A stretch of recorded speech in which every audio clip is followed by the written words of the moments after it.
सबको नमस्कार। मैं शुभम हूँ। प्रभु के सभी विश्वासी प्रभु यीशु के वादे पर भरोसा करते हैं। मैं तुम्हारे लिए जगह तैयार करने जाता हूँ, और यदि मैं जाकर तुम्हारे लिए जगह तैयार करूँ तो फिर आकर तुम्हें अपने यहाँ ले जाऊँगा, कि जहाँ मैं रहूँ वहाँ तुम भी रहो। बहुत से लोग प्रभु के वचनों के आधार पर प्रभु के आने और उन्हें स्वर्ग के राज्य में उठा लिए जाने की प्रतीक्षा करते हैं। वे मानते हैं कि प्रभु का वादा व्यर्थ नहीं जाएगा, और जब वह आएगा तो वह निश्चित रूप से लोगों को सीधे आकाश में उठा ले जाएगा। यदि लोग अभी भी पृथ्वी पर हैं और उन्हें उठा नहीं लिया गया है, तो वे सोचते हैं कि यह साबित करता है कि प्रभु नहीं लौटा है। क्या यह दृष्टिकोण सही है? प्रभु यीशु पुनर्जीवित और आरोहित होकर हमारे लिए एक जगह तैयार करने ज़रूर गया था। पर क्या तुम जानते हो कि उसने यह जगह कैसे तैयार किया?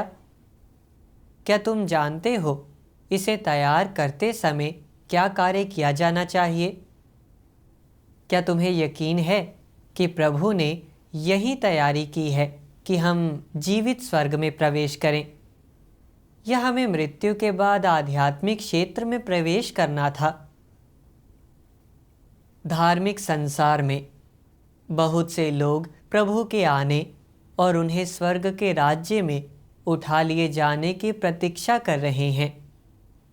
पर क्या उन्होंने सोचा है कि स्वर्ग का राज्य आखिर है कहाँ?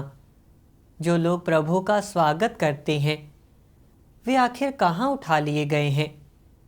कुछ लोग कहते हैं, बेशक उन्हें प्रभु से मिलने के लिए हवा में उठा लिया जाता है। लेकिन क्या वास्तव में ऐसा है? लोग आकाश में कैसे रह सकते हैं? क्या कोई व्यक्ति आकाश में आरोहित किए जाने के बाद जीवित रह सकता है? दूसरे कहते हैं, उन्हें स्वर्ग में उठा लिया जाता है। स्वर्ग और आध्यात्मिक जगत क्या है? वे वही जगहें हैं जहां लोग मरने के बाद जाते हैं। हमारे भौतिक शरीर सीधे आध्यात्मिक जगत में प्रवेश नहीं कर सकते। केवल मृत्यु के बाद ही हम आध्यात्मिक जगत में प्रवेश कर सकते हैं।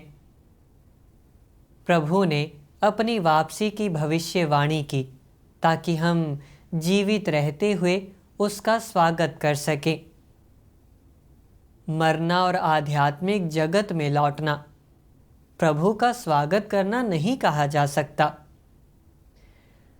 तो क्या यह विश्वास करना कि स्वर्ग के राज्य में प्रवेश करने का मतलब आकाश में आरोहित होना है, मनुष्य की धारणा और कल्पना मात्र नहीं है?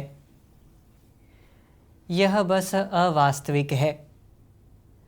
यदि प्रभु की भविष्यवाणियों की हमारी समझ विकृत है, तो प्रभु की वापसी की प्रतीक्षा करना एक व्यर्थ प्रयास हो सकता है।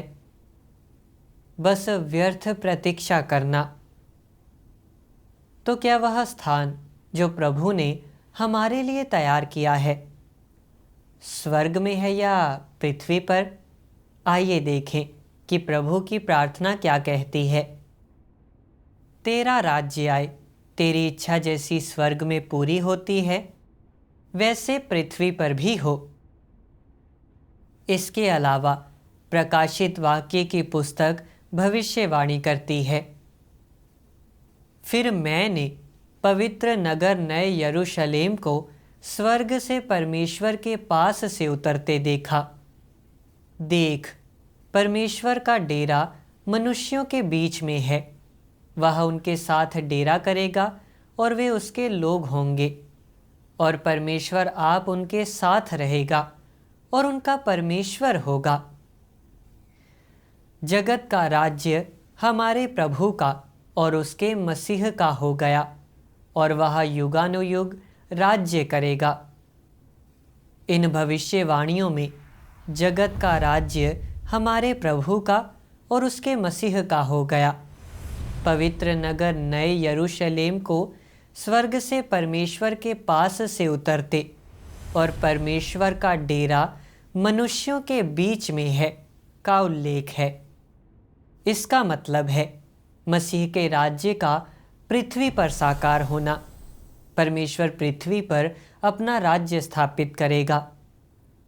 प्रभु यीशु हमें पृथ्वी पर परमेश्वर का राज्य आने के लिए प्रार्थना करने को कहता है ताकि उसकी इच्छा पृथ्वी पर पूरी हो सके।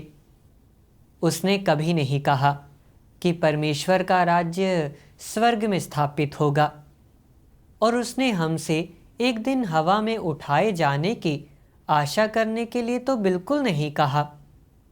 हर कोई इसके बारे में सोचे, क्या ऐसा नहीं है? अगर हम हमेशा परमेश्वर के राज्य में प्रवेश करने के लिए हवा में उठा लिए जाने की आशा करते रहे हैं, तो क्या यह प्रभु के वचनों और उसके इरादों के उलट नहीं है? पृथ्वी के राज्य परमेश्वर का राज्य बन जाएंगे। प्रभु अंत के दिनों में पृथ्वी पर अपना कार्य करने के लिए आता है। इसलिए स्वर्ग का राज्य पृथ्वी पर है। जहाँ प्रभु है वहाँ स्वर्ग का राज्य है। स्वर्ग का राज्य अंततः पृथ्वी पर साकार होगा। तो इसका क्या मतलब है कि प्रभु हमारे लिए जगह तैयार करने गया? मुख्य रूप से उसने पृथ्वी पर परमेश्वर के चुने हुए लोगों के लिए वे परिवार तैयार किए जिनमें उनका जन्म होना था, उचित परिस्थितियां और उनके लिए प्रभु का स्वागत करने और भोज में शामिल होने का अवसर तैयार किया। तो वह स्थान जहां परमेश्वर के चुने हुए लोग पैदा होते हैं और जिन परिस्थितियों में वे परमेश्वर के कार्य को स्वीकार करते हैं, वे सभी परमेश्वर द्वारा पूर्व निर्धारित हैं। फिर जहां मैं रहूं वहां तुम भी रहो कहने से प्रभु का क्या मतलब था? अब परमेश्वर मनुष्य का पुत्र बन गया है और धरती पर आया है। इसलिए परमेश्वर के चुने लोग होने के नाते हम भी अंत के दिनों में पैदा हुए हैं और परमेश्वर का कार्य और उद्धार स्वीकारने के लिए धरती पर आए हैं। हमारे लिए एक जगह तैयार करने से प्रभु का यही मतलब है। प्रभु अंत के दिनों में लौट आया है, लेकिन धार्मिक दुनिया में केवल कुछ ही लोगों ने परमेश्वर की वाणी सुनी है और उसकी ओर मुड़े हैं। सर्वशक्तिमान परमेश्वर को स्वीकार किया है, इन लोगों को उठा लिया गया है।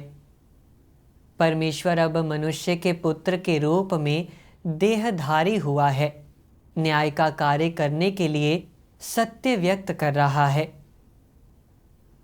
जब हम परमेश्वर की वाणी सुनते हैं, प्रभु का स्वागत करते हैं और परमेश्वर के सिंहासन के सामने उठा लिए जाते हैं, तो यह वास्तव में उठा लिया जाना है।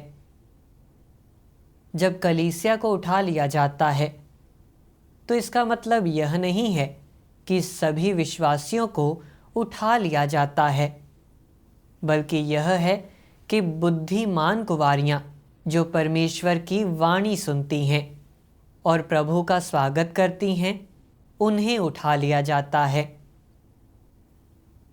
तो लोगों के उठा लिए जाने के बाद परमेश्वर क्या कार्य करता है? यह वही है जो बाइबल भविष्यवाणी करती है, क्योंकि वह समय आ चुका है कि परमेश्वर के घर से न्याय शुरू किया जाए। यह सर्वशक्तिमान परमेश्वर है जो न्याय का कार्य करने के लिए सत्य व्यक्त कर रहा है। यह प्रभु यीशु की भविष्यवाणी को पूरा करता है। मुझे तुमसे और भी बहुत सी बातें कहनी है, परंतु अभी तुम उन्हें सह नहीं सकते। परंतु जब वह अर्थात सत्य का आत्मा आएगा तो तुम्हें सब सत्य का मार्ग बताएगा। सर्वशक्तिमान परमेश्वर द्वारा किया जाने वाला अंत के दिनों का न्याय का कार्य पृथ्वी पर मसीह का राज्य स्थापित करने के लिए है। महाविनाश शुरू होने से पहले परमेश्वर विजेताओं का एक समूह बनाएगा। विजेताओं का यह समूह परमेश्वर के राज्य में स्तंभ होंगे।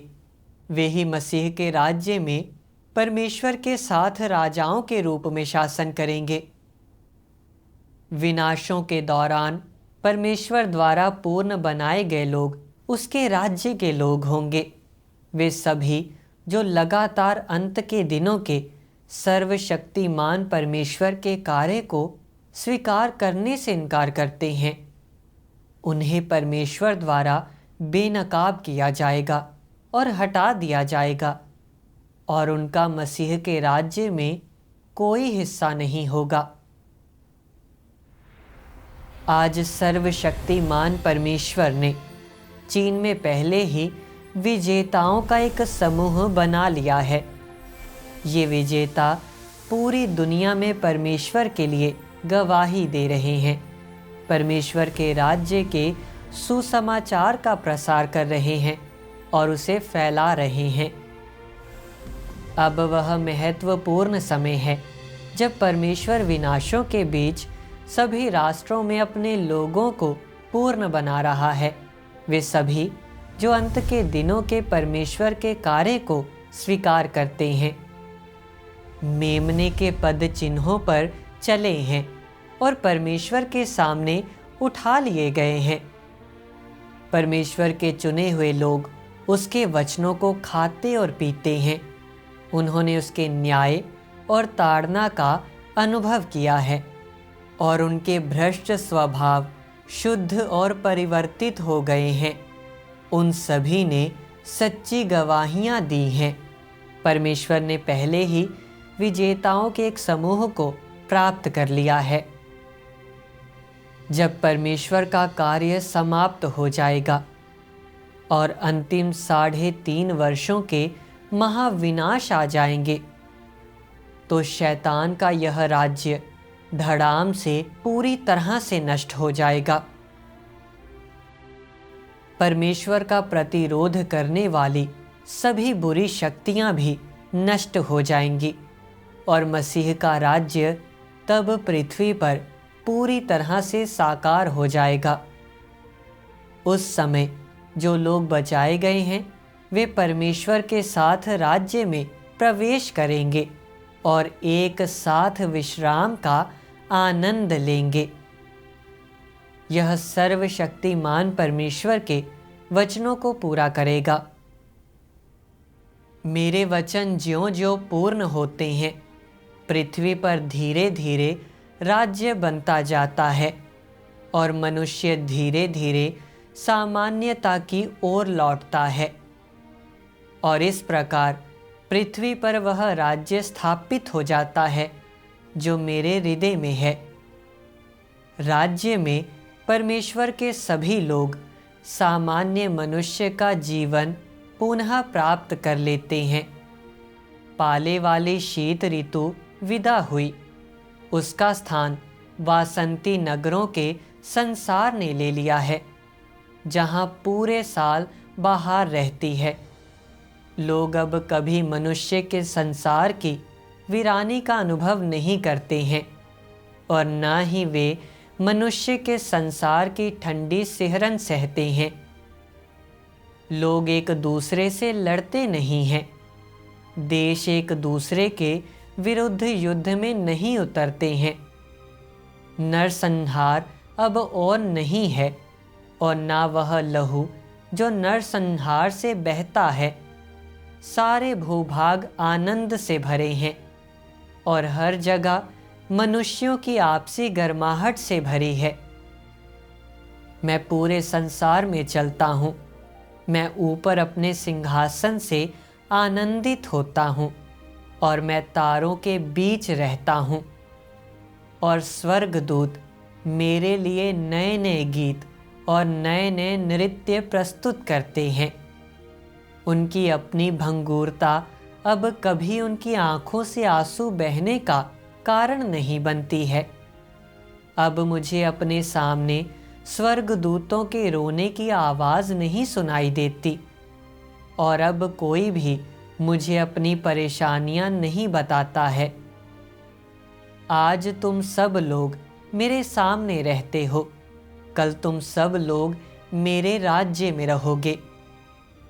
क्या यह सबसे बड़ा आशीष नहीं है जो मैं मनुष्य को देता हूँ?